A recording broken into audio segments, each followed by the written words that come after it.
Thank you very much. First of all, let me introduce myself. I am Dr. Mahrang Baloch from Pakistan's southwestern Balochistan province. I am very delighted and honored to be around some courageous and diverse voices today. I am very thankful to PEN Norway, World Expression Forum, and Utøya Island for bringing together such a diverse group of young activists standing against powerful forces. We will see each other more in Lillehammer, so I will keep my comments brief. I lead a peaceful rights movement from the platform Baloch Solidarity Committee in Balochistan, from a corner of the world that remains unknown to the outside world. The area I belong to has been reeling from violence and insurgencies for the last 7 decades. During these last 2 decades, in the name of counter-insurgency, operations and peace, a large number of young men, mostly students, engineers, doctors, political activists and journalists have been forcibly disappeared by Pakistani security agencies. I expect many of you don't know what enforced disappearance is. Enforced disappearance is when your own government and the security agencies abduct political activists and the vocal voices and don't present them in any courts. They have been detained in the detention centers, tortured, and their family didn't know about their whereabouts. Not for days, but for years, even though there are cases who have been enforcedly disappeared for decades. And the family didn't know that their beloved ones are alive or dead. So that's mean definition of enforced disappearances.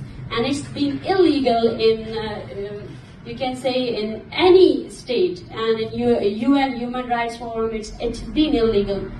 But still till today, it's been practiced by the fascist states, by the oppressor states like Pakistan. During these last 2 decades, in the name of counter-insurgency, operations and peace, many of our assets have been forcibly disappeared, and then their mutilated bodies were found in Balochistan. They were being killed in detention centers. And so that's a form of extrajudicial killing that our government has been doing.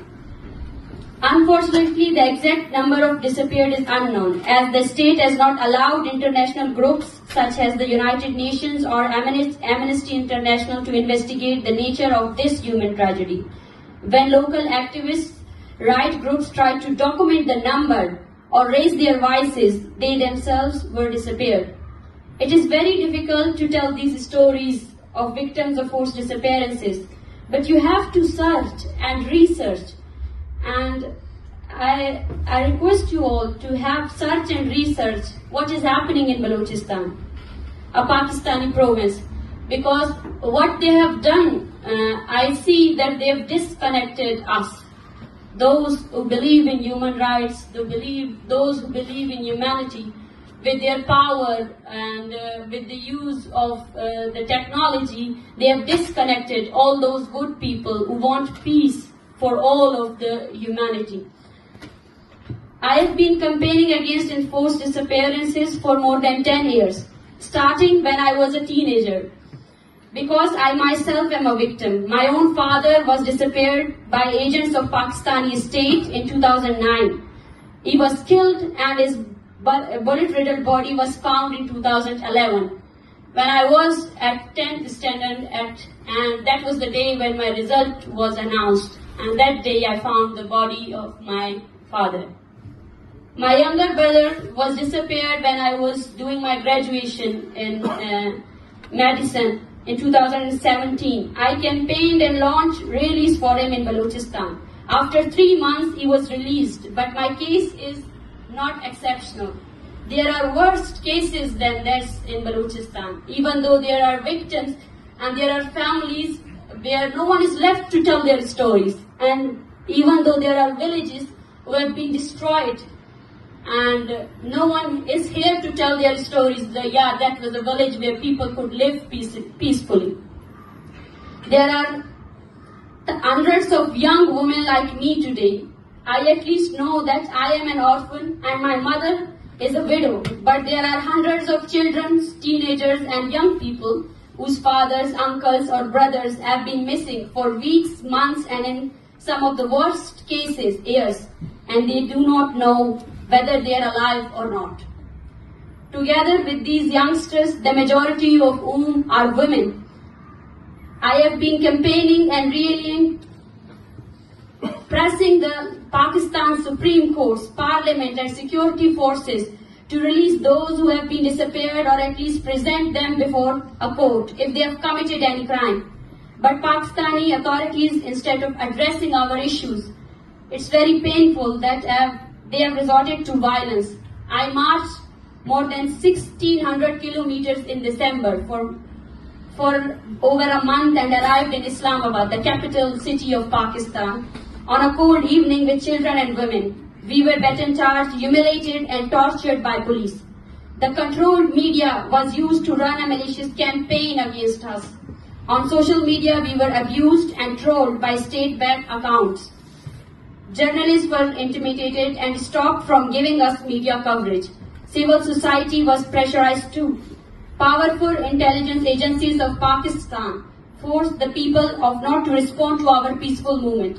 Media ignored us through our protest camp, was sent just outside the National Press Club of Islamabad, and there was no any coverage of this peaceful movement. We have been set there for more than 1 month.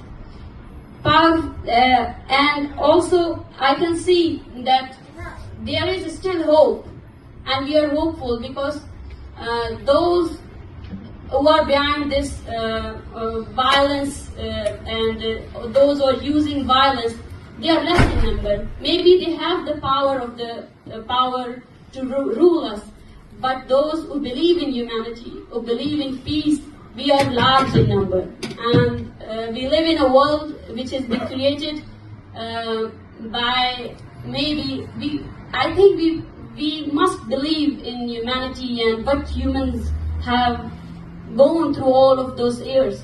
This world is meant for human rights, for a world where no one lives in a fear that